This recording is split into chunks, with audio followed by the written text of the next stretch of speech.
So I'd like to get us started with a question that I'm going to throw out for all of you that I'd like you all to respond to. The people in the U.S. government and Defense Department have been talking about how to better integrate Silicon Valley and the tech world with our defense problems for a while. What progress have we made, and what more needs to be done? Would you like me to start? Sure. All right. So I'll say one thing that we've done really well and improved upon, and then two areas where we need to continue working. The first is opportunities for engagement have really increased. Of course, Mike can talk much more about DIU than I can. But both with industry and academia, there are a lot more opportunities for engagement through things like Hacking for Defense or through things like DDS, SoftWorks, AppWorks, et cetera. So that's been really great. The two areas where I think continued work is needed is around ensuring that we can work with startups. And a lot of times we talk about it being a morals issue or a culture issue. And based on research that's being done at Stanford by one of my colleagues, but then also anecdotally, it's not a cultural moral issue. It's much more an economics issue.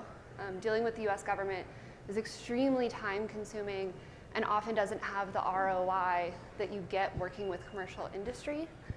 So making contract cycles not just faster but simpler is really important, and allowing companies to hedge their bets on the customer side rather than dealing with a monopoly customer is one area of improvement. The second is that we need to articulate dual use better. We treat a lot of technologies that are still in the research and development stages as a dual use commercial off-the-shelf technology, but what that causes is us to create essentially a entire group of small startup defense contractors rather than truly buying the same thing that the commercial industry is buying that is moving faster. So I definitely agree that it is largely an economics thing and not necessarily a culture thing. The thing that astounded me the most talking to a lot of people in DC over the last couple of years is that a lot of people read the press coming out of Silicon Valley, they read the press coming out of the tech industry, and they're like, oh, why do you guys all hate the military so much? Why are you guys so terrible? And the reality is that most people in Silicon Valley don't actually believe those things. Most of them actually do support a strong military. They believe that it's important for the United States to have better military technology than Russia and China. They don't want those people to be defining the rules of next generation warfare. But if you're not actually in Silicon Valley, you get this distorted view because you're only hearing from this kind of radical minority that is controlling the dialogue and controlling the narrative and making everyone else think that they have to cater to this vocal minority. And what that leads to is weird strategic decisions. Rather than going in and saying, hey, let's figure out how to solve the economic problems as best we can. A lot of people think that what they need to do is soften their message and kind of hide what the government really does. And they're like, oh, yeah, we'd love for you to work with our counterterrorism group. They do a lot of medical supply delivery. And I think that doesn't serve anyone's best interest. You need to be honest about this stuff. They look, we're looking for companies that understand what they're doing, they understand who they're working with, and they want to work with the US military, and they're proud to work with the US military. There's plenty of people out there who will do that. We don't need to cater to these people who are never going to be happy, no matter what you do on the culture side. What you need to do is fix some of the economics and make sure that things get out of pilots and into actual production. It's easier than ever to get pilots and to do some interesting stuff where it gets good coverage and a pilot gets done and some interesting stuff gets out in the press. But it's very difficult to take that and turn it into real product and real programs unless you're already in one of these large defense primes. And then what happens is these little companies look at that and they say, wow, where are the success stories? Where are the new company? There's no new defense companies worth over $1 billion since the end of the Cold War. So they're looking at the last 30 years and saying, hey, there's literally no evidence that you can be successful working primarily with the government. And then the investors say the same thing. And I think if the US government could focus on that problem rather than softening their message to make people happy who will never be happy, it'd be better for everybody. I guess I would just try to frame this perhaps up front and build on what the two of you said by offering three things. First, there's a set of issues around cybersecurity which fundamentally reflect hostilities that have been ongoing. This is not a battle that is hypothetical. Think about the 12th of May last year, the WannaCry attack. On a single day, a single country launched a single attack, and it hit 155 countries around the world. In the history of humanity, there had never been a day of warfare quite like that. And when we're talking about cybersecurity, you're fundamentally talking about attacks that are taking place within computers, on software, in data centers, on devices. You know, the tech sector is the battlefield. So we are fighting that every day, and we've made some progress, but there is a lot more progress to make. What's changed in 2018, I think, is that we've seen these issues come to the forefront where there is some angst among some people, and one can always debate how many, et cetera. But there's been no doubt that at Google and Amazon and Microsoft, you know, we've had employees who've signed petitions saying, gee, we don't want our companies to do this kind of work. And I think that is something we've all had to work through. At Microsoft, we've met it head on, but we met it head on by saying two things. The first is we want the people of this country, and especially the people who serve the country, to know that we have their back and we are going to provide our best technology to the US military.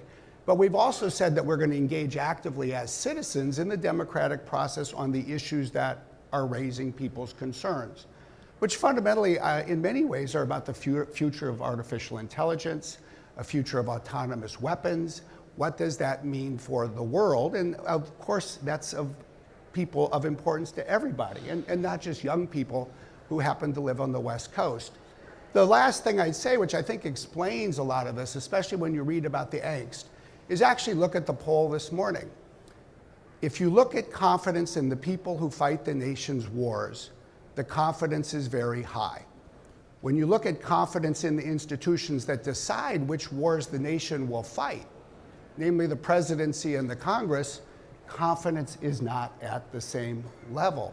And so we need to, take your word, engagement.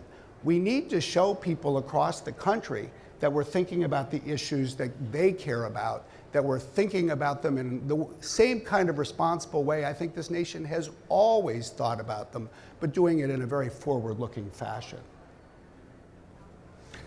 Yeah, Rachel and I live in Silicon Valley, so we're very in touch with the sentiment that was behind some of the employee protests that we saw with Google and Project Maven that were reported on. But I agree completely with Palmer that that's not necessarily a majority of folks in Silicon Valley, which we know is a very blue part of the country. In fact, we see that at the Defense Innovation Unit regularly because every month we're surveying which commercial companies can help us solve this important military problem. And we're seeing an increasing number of companies that respond to that. Now, most of the folks who are responding don't tend to be the large global companies like Microsoft or Google, even though I really appreciate the stand that Satya's taken and that you've helped lead, and Jeff Bezos has been outspoken as well. So even at those companies, we're starting to see the divergence of opinion emerge rather than just one side of the argument. But I'm here to tell you that Defense Innovation Unit sees more and more companies responding, wanting to support the military. Part of it is what you referenced, the survey we saw. People do want to support the troops. But let's face it, it's also capitalistic, the best of capitalism at work, where it makes a lot of sense financially to support the Department of Defense because we represent a huge customer, and it's the right thing to do.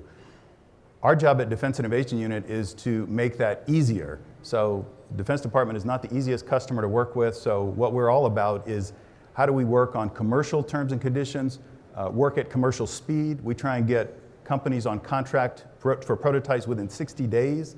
So some of the things that have not been associated with the Department of Defense, how friendly we can be to work with is some of the mission of Defense Innovation Unit. And we have a lot of work to do in that area. I just want to, before we go on, remind the audience that you can submit questions via the RNDF app at rndf2018.org. And those viewing across the country can submit their questions on Twitter with the hashtag RNDF. I'd like to pose a couple questions for you guys. First, let me see if I can get this slide up that touches on. Nope. We'll try later. But basically, there's some great Reagan poll. Oh, here we go. Some great Reagan polling that really shows that sort of hits home what many of you are saying is if you look at confidence in the military among younger people, it's actually not too far off from other age groups. And so this sort of millennial problem that a lot of people have posited might not actually exist. Building on that, Rachel, a few sort of related questions to throw at you, but as someone who founded a company working in this space, who also works with engineering students in Stanford and has a deep understanding of their concerns and views. What are the things that they are actually worried about when it comes to working with the government, and how is the U.S. government doing at welcoming these people and the innovation that they bring to the table? So what I would want to stress is that there are two groups of engineers that are really, not just engineers and scientists, that are really important here. The ones that are staying in the private sector and are going to work for non-traditional defense contractors or other companies that are going to engage with the national security sector. But the second group are engineers and scientists who decide to work inside of the DoD, and especially those that are inside the military. And we have to be thinking about how do we engage both of those. What I would say is engineers are the same in both of those groups. Obviously, they choose different career paths. But engineers are actually quite simple to understand. I think most people overcomplicate it. They're the same as anybody else in this room. We love hard problems. We're less a fan of somebody telling us, here we found the solution, go use your engineering expertise to execute it.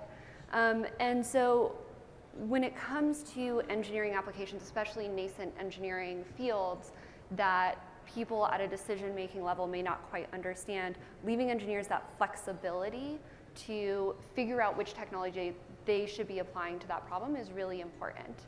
And so this is both on, in academia, of course we see this with Hacking for Defense, they're throwing these hard problems at the students and then allowing the students the flexibility to choose any sort of solution outcome to that. Within the military, which I think is really important especially, because we need engineering expertise as a core competency of our military. I do not, and of course, as the CEO of a tech company, I'm like, no, just rely on me, it'll be fine. But on the other side of that, we can't rely on industry to be creating every single technology that we need to fight our wars. And so fostering that internal talent is especially important. And those engineers want the same things that engineers on the outside want, which is to work with other brilliant engineers, right? If you're gonna recruit a team, it's about having that first few key technologists that people want to work with, and then everyone else piles in. And so really making sure we are concentrating that talent in one place is really important. Defense Digital Service has collaborated with Army Cyber to do this really well. They have teams at the Pentagon that are working on some problems. And with that, what they did is they went out and they found some of the best talent and put it together. This is the same thing industry does with engineering teams. So that's the two things that I think are the most important. Not specifying the technology, but being really specific about the problem really baits engineers. It's even totally happened to me. I was working on my PhD research and I kept telling myself, focus, focus, focus, focus, focus. I walked into a room where somebody was having a problem getting something manufactured and I just couldn't help it, right? I really, really love manufacturing technology, and even though it didn't touch what I was currently working on, I couldn't help it, right? I'm sure, Palmer, you've pulled all-nighters because you found a problem and you just had to work on it. Engineers love, love, love finding solutions. I've pulled all-nighters helping other people solve their problems, Exactly. and I didn't even have a good reason to. Exactly. I've gotten better at that over time. Yeah, of course. Great. Well, speaking of some of those hard problems, I'd like to pull up the next poll item. There seems to be waning confidence, at least among the American public, on the sort of America's military edge. One of these key groups of technologies that we're told will increasingly define whether or not America keeps its military edge are in the areas of autonomy and AI. Palmer, there's been a lot of anxiety expressed about whether Russia and China are pulling ahead on research into those technologies, and the United States is behind because it's focused more on improving the sorts of technologies and platforms that we've already mastered. How do you view this problem? There's also the ethical element to all this, which is more of a problem for us than, of course, for autocratic governments like Russia and China. So is the United States trapped in this unfavorable position, or what can be done to change this? Or is this just normal sort of American paranoia about the state of American power and we're actually doing fine? We are in an unfavorable position, but we're not trapped there. So one of the interesting things about artificial intelligence and autonomy is that the more you deploy it and the more you can learn, the better it can become. And so we're up against countries like China that have no problem with doing mass civil surveillance of their entire population and just collecting data on everybody and doing whatever they want with it. And that does give them a big advantage in the short term, where they're going to be gathering a lot more data. They're going to be able to do a lot more correlation and a lot more training. And that is going to help them, not just in the military, but also in their private sector. which in the China is also exactly the same as their military through their civil military fusion strategy. So they're going to have this really interesting loop where they're going to get better at military stuff, better at civil stuff, because they don't have those privacy concerns that we have. Now, I'm not saying that we should start doing mass civil surveillance so that we can beat the Chinese at AI. But what we do need to do is recognize that we are kind of at this disadvantage because of the freedoms that we enjoy, because of the rights that we give our citizens. And we can't just be as good as them or a little bit better than them. We have to think a lot smarter if we're going to beat them, even though we have all these privacy limitations, even though we have all these ethical dilemmas we need to work through, even though we're not going to deploy AI in these really spooky ways as quickly as possible. But then you take a look at places like Russia. Vladimir Putin recently said that the country that leads in AI will become the ruler of the world. In quotes, they will become the ruler of the world. It's like a Bond villain type of statement. And he's not saying that from a position of weakness. If he thought they were going to lose, if he thought AI was going to help us more than it helps them, he would never be out there saying that. He's saying it, in his opinion, from a position of strength. He believes they're in a better position than we are. And I think here in the US, we're very good at building iterative improvements on things that we already understand. We have a great machine for building things that we already understand. But when it comes to some of these new technologies, especially the ones that have spooky implications for the things that we care so much about in terms of human rights, we are slower moving. I do think on the ethical side, though, the right way to solve those problems is to move ahead full steam. We can't just say, hey, let's slow down and let the Russians and the Chinese figure this stuff out. Because if we do that, we're going to be in a world where Russia and China are writing the norms, where they're writing the rules of how AI is used, both civilly and also in the military. And I think the United States did a really good job of leading in nuclear arms, for example. The only reason we were able to lead in that space and help define the norms was because we had a seat at the table, a credible seat, arguably the biggest seat. And that is not the case for AI right now. And if it's not the case, if we can't get to that place in 5 years or 10 years or whatever it is that timeline ends up being, we're going to be in a really spooky place. So we have to keep working on these problems. We need to keep in mind that the United States has a long history of doing the right thing with better technology. We can't assume that the United States is going to fail and that our checks and balances are going to fail and that simply by having better AI, we're going to turn into a totalitarian regime. You don't become a totalitarian regime by having better technology. You become a totalitarian regime by wanting to become a totalitarian regime. And the Chinese are pretty good at that. The Russians are pretty good at that. I think a lot of the countries that they're spreading their influence to, they're going to start spreading these ideas to those countries as well. And we have to make sure that we're able to meet them there. Great. Brad, you were earlier talking a bit about, we'll give time for a round of applause. We'll take that. Very inspiring. Brad, you were earlier talking about the reactions to the sort of ethics and policies that you face with your employees related to working with the government, particularly on defense issues. I'd love it if you could talk a bit about a few different things. One, what are the lessons that you've learned, not just from the experience of handling this with your company, but from what you've observed in other companies? And two, related, how do you view this changing as what Microsoft does in the defense space evolves over time? And third, and I'd like to get all you to react to this third bit after Brad's finished, is how much of this is a legacy of the sort of Snowden revelations and how they're interpreted by most people in this country? Well, for us, we've been clear. We are going to provide the U.S. military with access to the best technology, to all the technology we create, full stop. We just said that flat out, but we also explained that we would engage to address the ethical issues that new technology is creating. But I think second, one really needs to think deeply about what's going on, because the information technology sector is different from the other parts of the defense industrial base in this country and other countries. And unless one grounds oneself in how and why, we probably won't be successful in doing what we need to do, which is to ensure this paramount need to connect Silicon Valley with the defense sector. And I actually don't agree, Palmer, to just say, oh, this is just a few radical people, so let's stop talking about that issue. That would be the biggest mistake we can make. The number one thing that's different about IT, whether you go to a Stanford campus, or you go to a startup, or you go to a large company, is you are going to meet many, many people who are not American.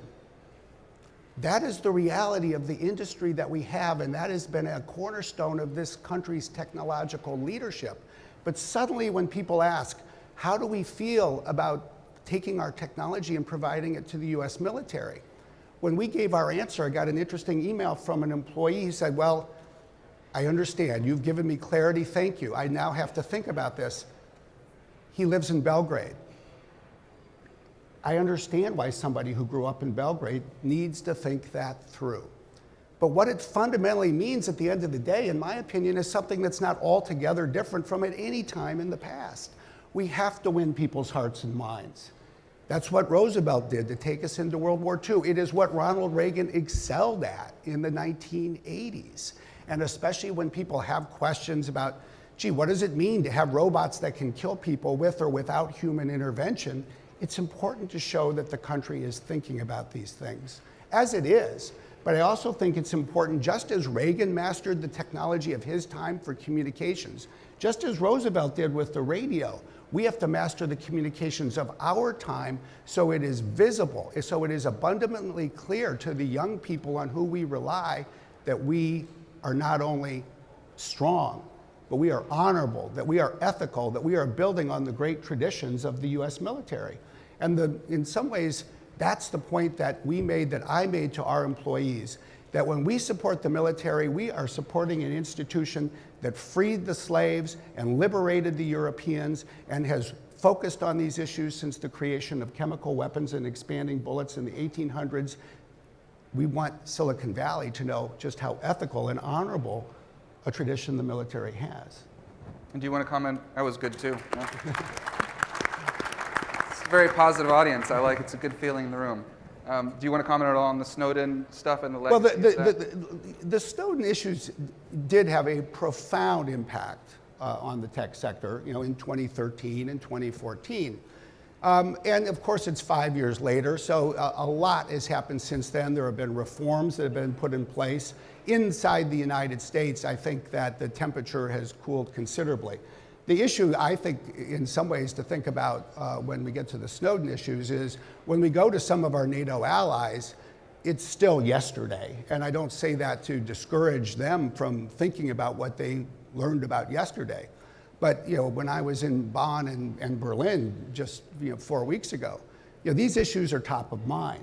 And so it is another thing one has to think about. If one wants to create an interoperable military based on American technology, one needs to really work through additional measures that actually one must take with those countries so that they have the confidence in relying upon it.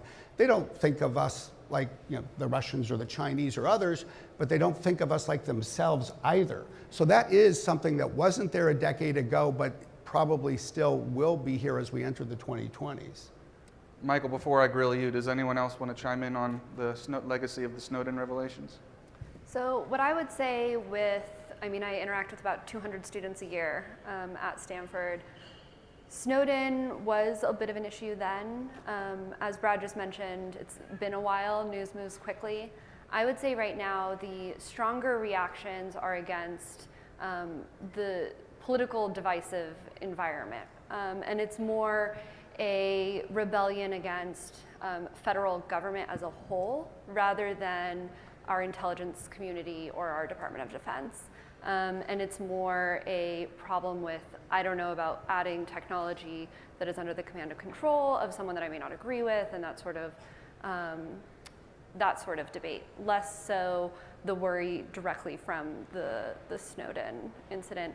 And Brad hinted at this, and I think it's one of those things that further engagement helps with is teaching and engaging with people who are outside of government on the difference between setting policies and waging war and how those are done in two different sectors, two different institutions.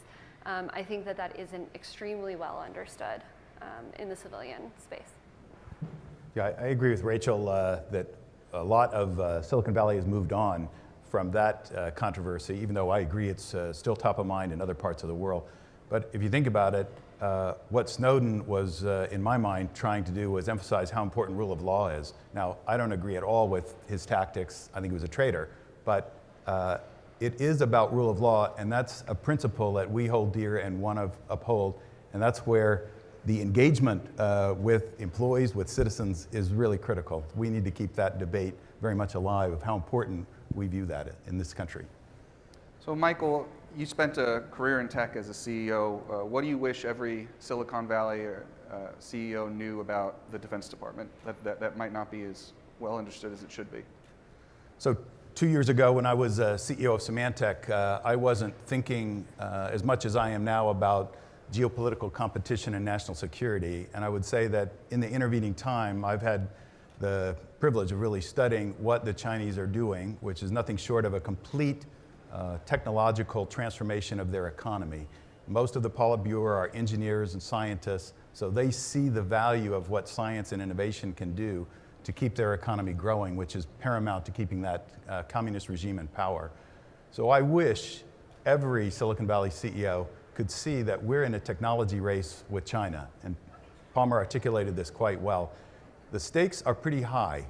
We've never lived in a time when another economy is going to be bigger than ours, but we're facing that right now, and by some measure, purchasing power parity, they grew bigger than the US economy in 2013. Why is that important? But my perspective isn't we're going to frustrate China's rise, but we need to keep in mind that because economic security and national security are so tied together, they now have the capacity to really challenge us in so many areas, and their focus on technology, their prowess there in combination with their economic capacity means we're going to be challenged in a way unlike anything we've ever faced in our lifetime. So some of us are old enough, like me, to remember the last technology race. It was with the Soviets. China is such a much more potentially dangerous competitor than the Soviets because of their economic capacity. So I wish every Silicon Valley CEO and CEOs across the country were more focused on this issue, because this is a generational national security challenge. And we need something that is an answer to the civil-military fusion, the tremendous amount of technology that China is investing in. And in my mind, that's a reinvestment in ourselves. We have to create the room in the budget to get more federally funded R&D, more STEM education, more innovation moonshots that could be called. So we rally the triangle that has made this country great: government, academia, and business working together. That's the origin of Silicon Valley. So it's a bit ironic that now we're having discussions about Silicon Valley not supporting the military. That's the origin of Silicon Valley. We need to get back to that working together and seeing that common purpose of our nation working towards its own economic prosperity for the future. If we can do that, then I feel comfortable about the challenge we face with China. If we stay divided on this issue and don't muster the resources to take on this challenge, I'm very worried about the future. Just to look at it from the other side of the table, what does the Defense Department need to do, particularly in sort of conveying and reinforcing messages to Silicon Valley? What does DoD need to do better here? And I guess how are you going to focus on that problem in your new-ish role? Yeah, so three things. One is get focused on the fundamental research that creates the innovation that all the innovation hubs in the US, Boston, Austin, Silicon Valley, wherever, benefit from.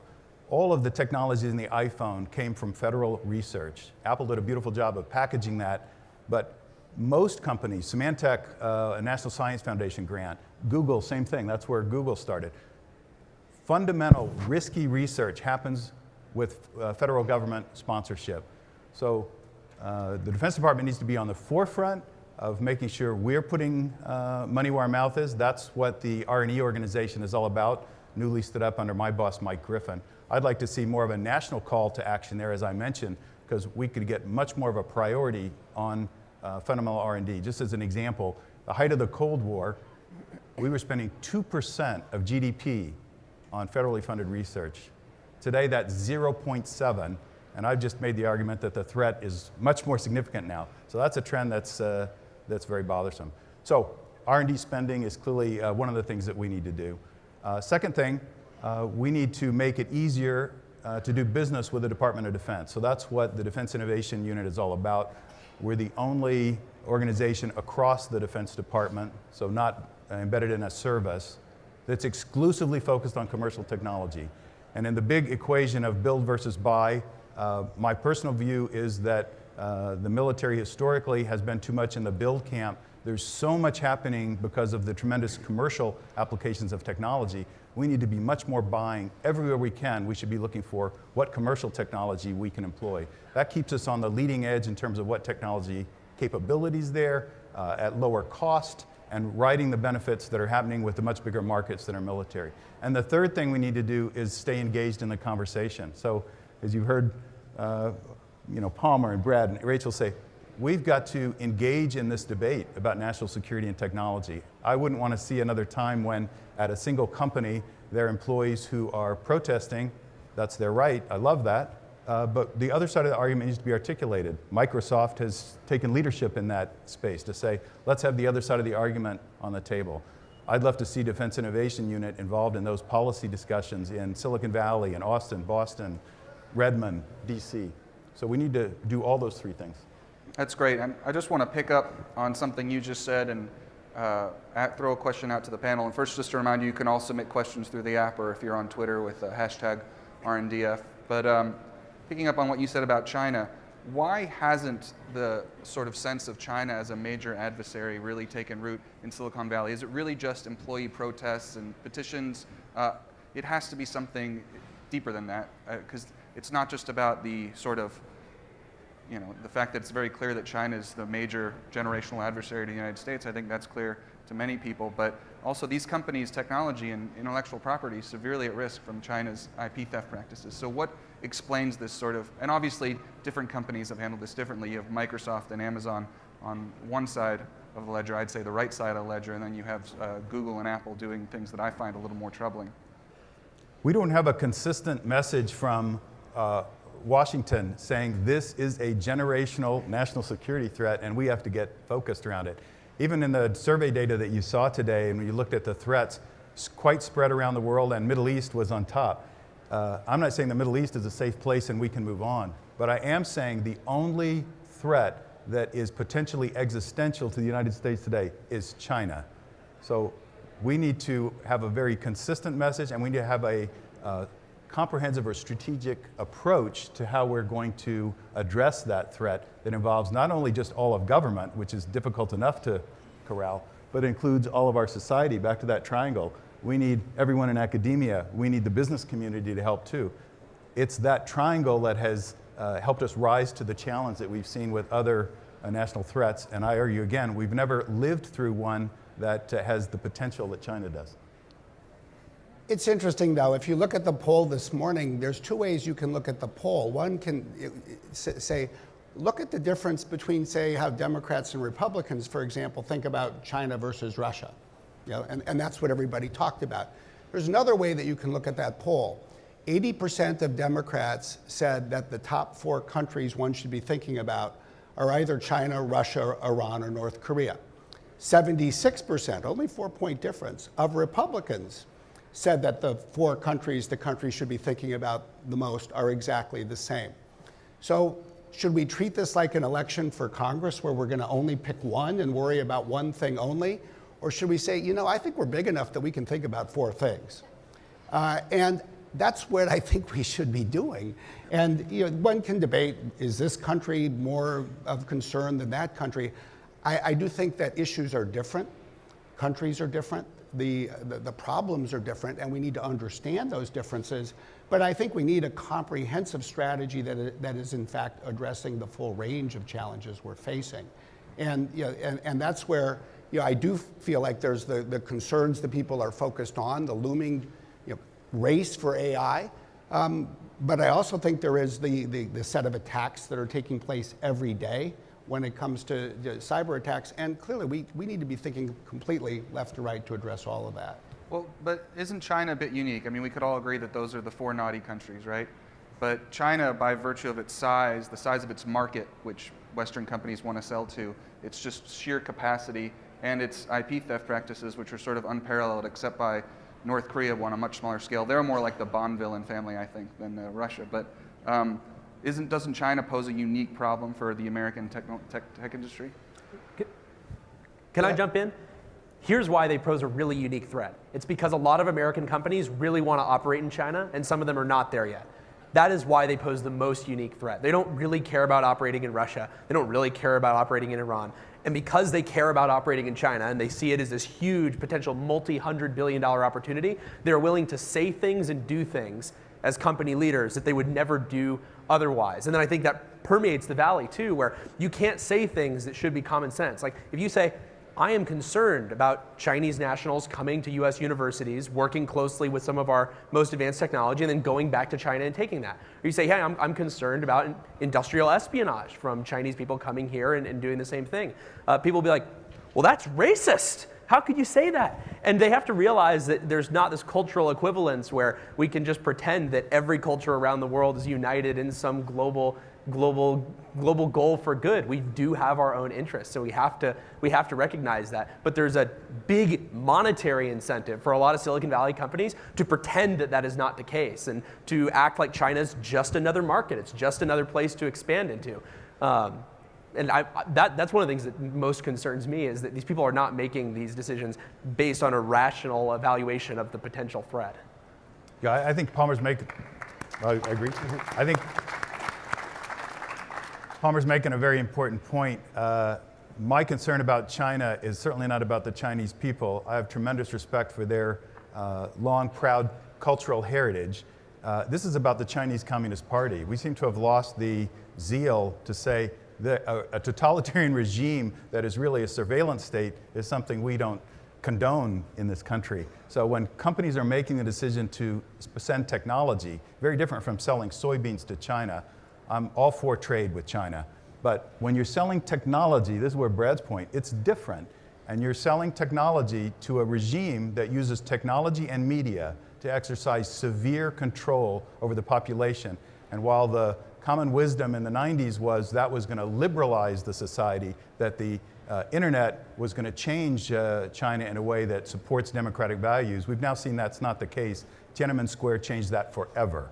So the regime changed and said, we're rewriting the history books, Western values are a threat to us, an existential threat, and certainly that's only been reinforced in the Xi regime.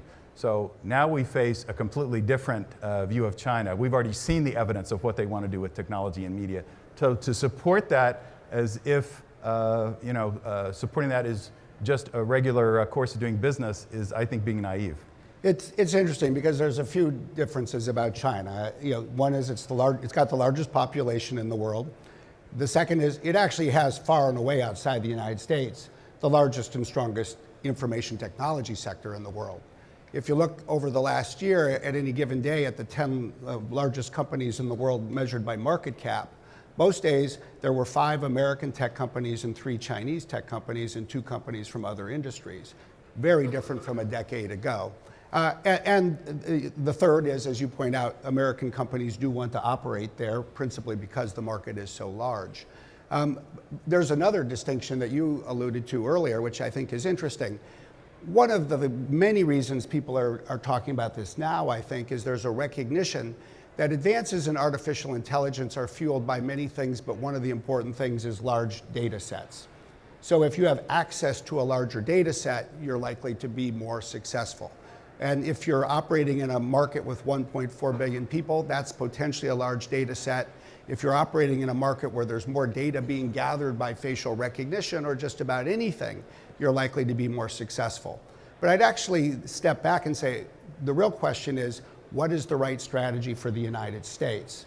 And when you put all of those things together, I think I would still argue that our fundamental strategy has to be to build commonality between our population of 321 million, the European Union's population of 512 million, and then add Canada, Japan, Australia, New Zealand, South Korea, and build a commitment to common values. Build approaches that enable people to build data sets in different ways than will be done in China so that our technology can advance as well, and build on what has fundamentally been our strength since we've been called upon to act outside our own borders militarily, the ability to ally with other like-minded governments. And if you can put all of those things together, I think you have a strategy that helps address not just what one might worry about in China, but one needs to worry about in Russia and other places as well. Great. Well, Yeah. now we're going to. Oh, sorry. I just want to build on Brad's point that this is a time when, like no other, that is in living memory where we really need our allies because another way of expressing that is $80 trillion of GDP that we can sell to as technology companies that represent companies that don't want to have their industrial capacity hollowed out by China's mercantilist policies. So it's cooperating with India, South Korea, Japan, Germany, et cetera. If we put that together as a global force, then we've got plenty of market to sell into, and we've got a huge group of friends who support the rules-based order and democratic values and freedoms that we appreciate in this country. So I want to give some time for some questions that we got from the audience, from those of you out here and out there on Twitter. We just touched on this a bit, and Brad, you also discussed this, but given the tech industry workforce is so multinational, involves so many non-citizens, is there any sort of temptation among technology companies to sort of focus more on developing indigenous American capabilities and competencies, or is the only solution, as Michael, you just suggested, stronger international alliances and figuring out ways to deal with citizens from those countries that may have a little more mixed feelings about us? Well, I think the good news is this is typical. You don't have to choose only one solution, and we need a multifaceted approach. You know, the tech sector has been very vocal about the need to really spread coding and computer science across American public education to strengthen our community colleges and universities. And I think that remains a paramount need to produce more individuals in this country who can fill the jobs our industry is creating. We have hundreds of thousands of open jobs today in the United States that require coding or computer science background. I do think that at the end of the day, this is a field where you want to tap the best and brightest in the world. You know, thank goodness Albert Einstein came to the United States in the 1930s. Thank goodness some of the leading German rocket engineers came to the United States when World War II ended. I don't think we should forget what has always been a cornerstone of our scientific and technological leadership. And so I would say absolutely produce more of our own, but continue to tap into the best minds in the world and hope that we can work with them to help us maintain technology leadership. Great. Well, I think we just have time for about one more question. I think it's an important one, back to the sort of nitty-gritty, but given a lot of the past work on defense innovation has been focused on supporting and creating startups through boot camps, hackathons, accelerators. Rachel, I believe your company just got accepted to, can I announce it? Yeah. To Y Combinator, so let's give her a round of Ooh, applause all right. for that. Big deal. And this has been important, and it's worked to some degree. A lot of these startups have found themselves stuck and unable to scale. So what's the next step to get them to scale and integrate themselves with industry, particularly as we might be facing very real concerns about just a normal cyclical recession that we might be due for in another year or two? You want me to go Yeah, you first? want to kick it off? So I talked about this a little bit earlier in terms of getting better at what we're counting as dual use. I think a big cause of that is investing or incubating essentially startups that really don't have a commercial application yet. And in that case, we shouldn't be considering it as a startup. We should be considering it just as Mike mentioned earlier, as a R&D investment on a core technology that we need to be fostering in the United States. But that's why these companies aren't able to scale. There's actually a researcher at Stanford who's an active duty Air Force officer, Jason Rathje, and his research shows that companies that engage with government early on in their process grow at a substandard rate compared to their peers in similar industries that don't engage with government. And part of that is requirement creep and the necessity to constantly be engaging with government in order to do government work. So for instance, even with my company, even though we got started working on a special operations problem, I have to constantly keep myself in check to continue spending most of my efforts with our energy sector customers, because that's really where we'll grow and make sure that we're building modern technology and then apply that as a true commercial off-the-shelf solution, rather than some companies that could be dual use but end up staying just in the defense sector. Great. We only have time for one very quick comment because we got lunch, and I don't want to. And I've been told that I would be tackled if I went beyond the time. So just maybe 10 seconds from one of you. Government needs to concentrate their investments and generate some real success stories so that they're not just investing their money, they're encouraging investors to go in and do that. Right now, investors look, they don't see a lot of success stories, and so they don't want to invest in companies that do most of their work in the defense space. And the government will get a return on its dollar beyond just the initial, here's the money, make the thing. Great. And you should all really try to tackle Michael on this afterwards, because he's the one in charge of actually making this happen. Well, if I could just say, Palmer, spot on with this. We're so concerned about oversight with the way Congress works with the Defense Department. We've got to change a little bit of that if we want to scale innovation. So there has to be more flexibility in how those dollars are spent, so that if you have something innovative, it might not be tied to something that was a 10, 15, 20-year program of record. So we have to break that to allow some flexibility in that big budget to do things that are new, to try new vendors and experiment with new technologies. And that's not the way we operate today. We want every dollar accounted for. I get that, I'm a taxpayer too, but that's not the way to scale innovation. Great. Let's give our panelists a round of applause. That was really great conversation. Thank you so much. All right.